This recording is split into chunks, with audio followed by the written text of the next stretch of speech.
Hello, my name's Matt and welcome to Vectra News, the place where you can get your fill of gaming news for the week of the 13th of September 2014.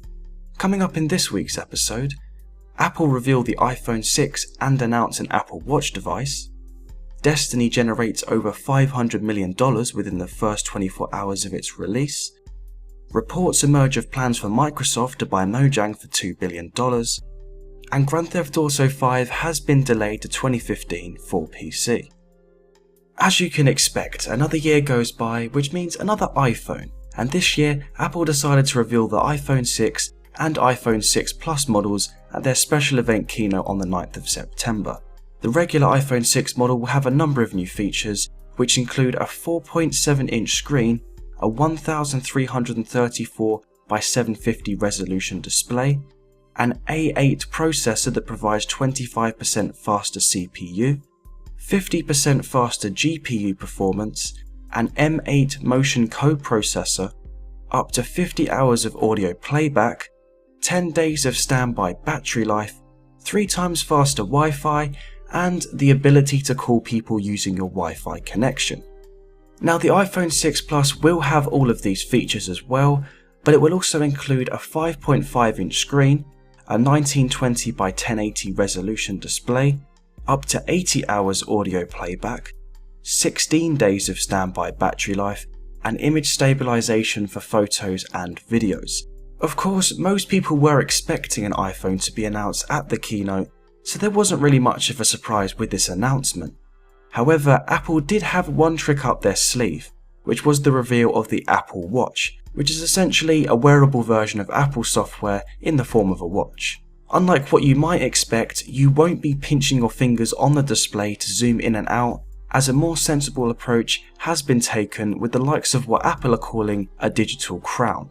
You can use this digital crown to scroll through messages, zoom in and out of a map, and even press it inwards to go to the home screen. As for the user interface, it's not simply the iPhone crammed into a smaller display. In fact, it has a brand new home screen, and the apps are presented in a way that looks much more suitable for that of a watch. You'll also be able to make calls, listen to music, check your emails, and pretty much all of the fundamental apps that you can use on an iPhone. If you decide to buy an Apple Watch next year, you'll have 6 different straps to choose from that can slide in and out of the watch and can be replaced, and they're fastened by simply the use of magnetics. Now, all of these features and announcements are all well and good, but what are your thoughts about all these new devices? Maybe you're an Apple fanatic and can't wait to be in line to get an iPhone 6. Or perhaps you're an Android user and you think all Apple products are stupid and are a waste of money. Whatever the case, we'd love to know your thoughts, so let us know in the comment section below. Now, it goes without saying that you're watching this video because you're a gamer, and regardless of what games you're interested in and enjoy playing, the chances are that you've constantly been hearing about a game called Destiny, and you've also witnessed the hype train that has followed it all the way up until its release earlier this week. So with that being said, you may be asking, Matt, I already know what this game's about, I know what it is, what I want to know is, should I believe all of this hype? Well, with the hype and quality of the game put aside for a second, we should definitely believe the popularity, as it seems as though Destiny has generated over $500 million of revenue within the first 24 hours of it being launched. Activision has commented about this by claiming that this figure makes Destiny one of the biggest new video game launches in history. To put that figure into perspective, GTA V made $800 million in the same time, and Call of Duty Ghosts made $1 billion in the same time as well. Of course, just because this game's received incredibly high reception for a brand new IP doesn't necessarily constitute for how good the game actually is. Personally, I've seen both positive and negative things said about this game, with half of the user reviews on Metacritic posting either bad or mixed reviews, but with the critics giving mostly positive reviews between 7 out of 10 to 10 out of 10. And it's this kind of contrast of mixed opinions that makes it so hard to provide a definitive answer as to whether this game really is as groundbreaking and revolutionary as the marketing would probably suggest. However, if you have been playing the game yourself, you may be able to shed some light on this by dropping a comment on this video so that those considering to get this game may have some more opinions and information to go by. For those of you who regularly play Minecraft or any other titles made by Mojang, this news may be fairly interesting to keep note of, as reports have emerged of a $2 billion deal between Microsoft and Mojang.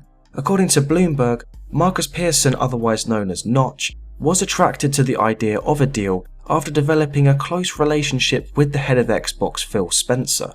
It's easy to see why Microsoft would be interested in acquiring Mojang, given that back in June it was confirmed that over 54 million copies of Minecraft had been sold, making it the third biggest selling game of all time. There's also been insider claims that Notch will leave the company for good once this deal has been completed.